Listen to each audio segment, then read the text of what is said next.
This morning we're working on a 1998 Jeep Wrangler with the 4-liter inline 6.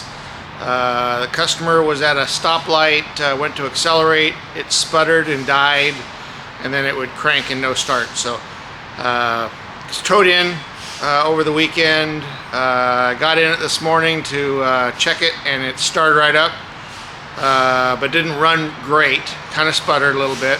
Would sputter if you tried to accelerate, and then but I was able to pull it in the bay, idle it in the bay. Ran here in the bay a little bit. After it warmed up for a minute or two, it was able to accelerate, ran fine. So I was going to back it out of the bay to just keep the exhaust out of the bay, and it died, no start. So now it's a crank no start. So we're going to diagnose this thing, figure out what we're missing, and take care of it for him.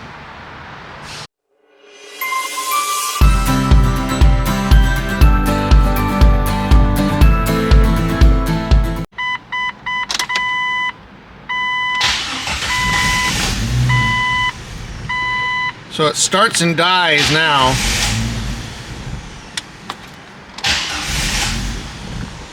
I can't keep it running at all.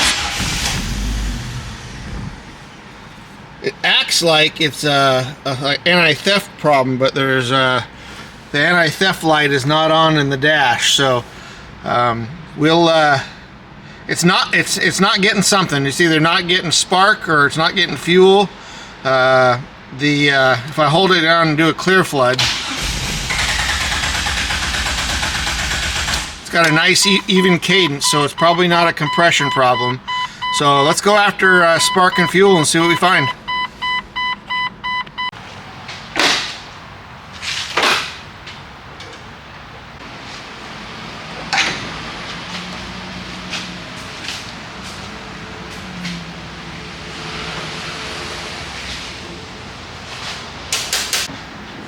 So I put a spark tester in line with the, or at the end of a spark plug wire. That'll tell us if we're losing spark when that happens. We can also check injector noise.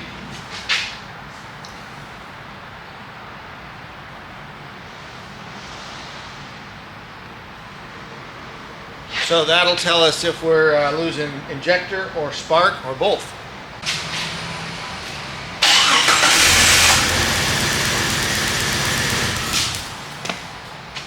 Okay, we had injector signal.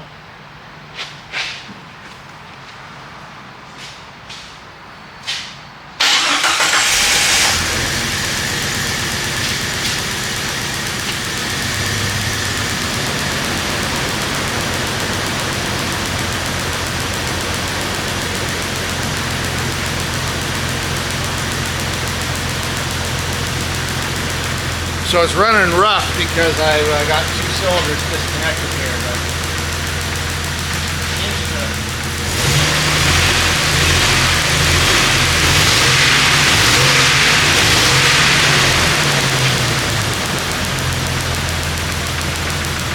that's kind of par for the course. You get all your equipment hooked up to it, and it decides the problem tries to go away.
All right, so we never lost spark or injector signal when it was cranking no start. So we always had spark on the spark tester and always had flash on the Noid tester.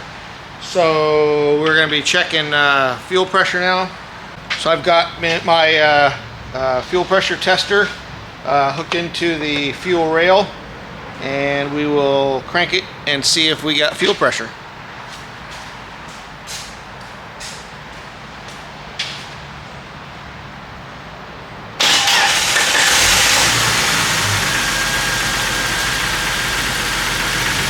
Alright, with it running, we have 50 psi. We'll see what happens when it's not running. Alright, spec on the fuel pressure is 45 to 54. So we will watch that as it goes from running to not running.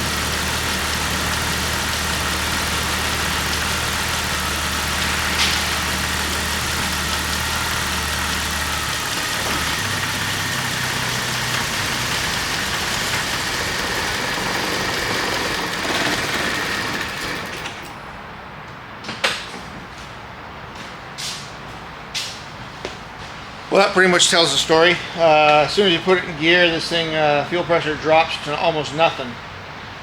So it's barely able to put up enough pressure to keep it running at idle with very little load. And first second you put a load on it, it craps out.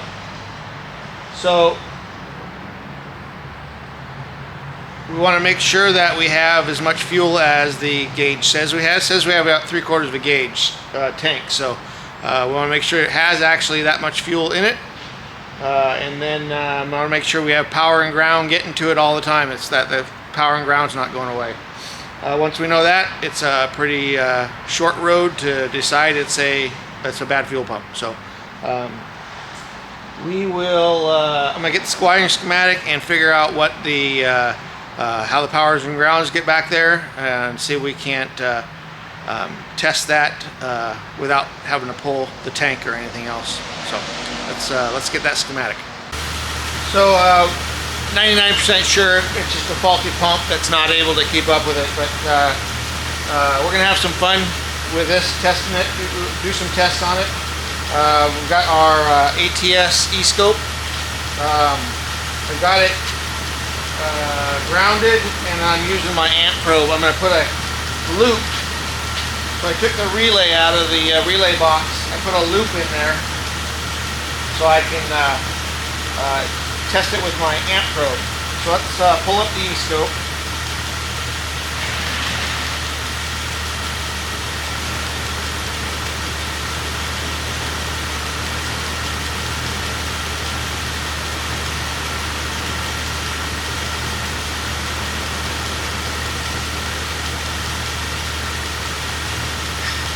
I am on channel 1, so I'm going to change that to 20 amps. I'm going to turn this thing on to 20 amps. And I want to let's go to a dual scope. I want to just look at one of them. I don't need both of them. And I do not need blue channel. So let's zero this. So we're at 0.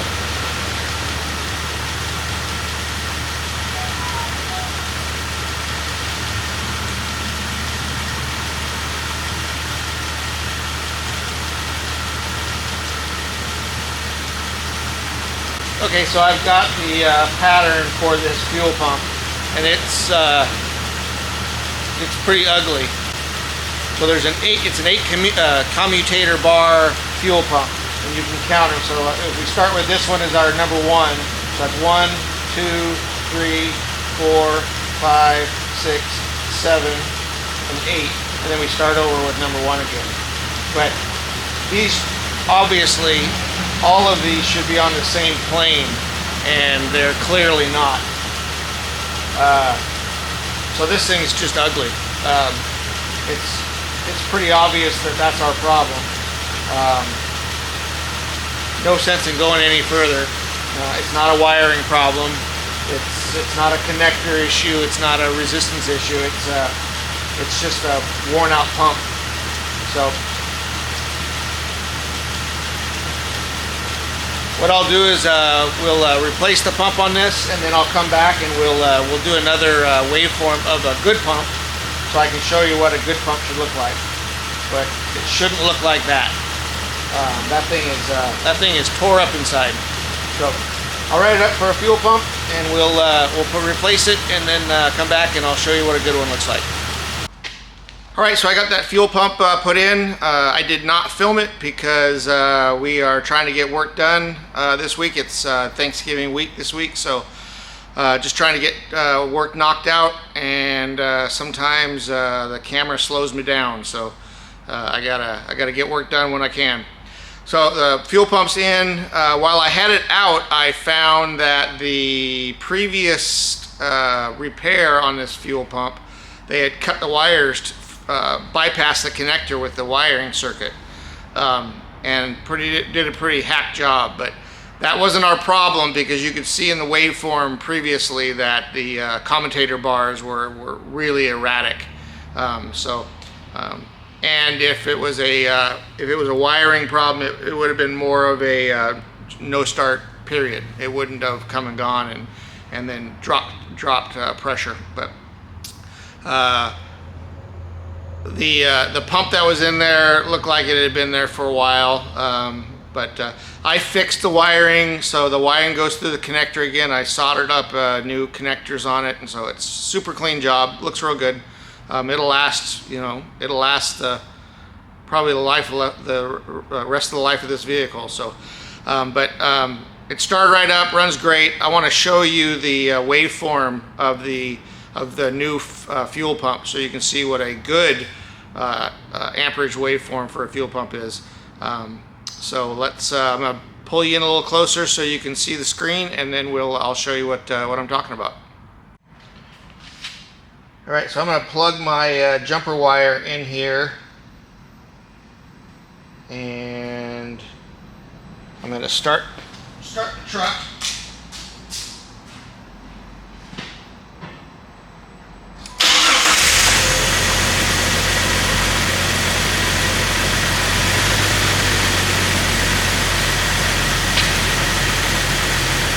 Okay, so I've got my amp probe on 20 amps.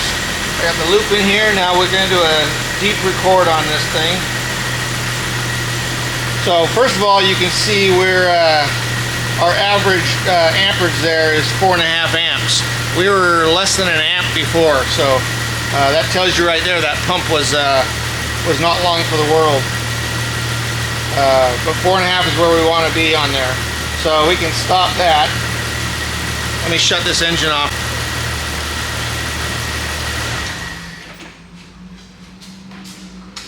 Okay, so if we take our zoom window and come in here, grab a couple of these. So this is now, look how even they are. Let me pull up just the same kind of picture we had before. All right, so we're looking at 8 commutator bars. So if we do, this is 1, 2, 3, 4, 5, 6, 7, 8, and there's that one again. So look how even they are. They're roughly on the same plane, and we can pan this thing and we can watch it go down here. Look, they're just nice and even. There's some low points, and there's some low points here, but that's a good commutator pattern.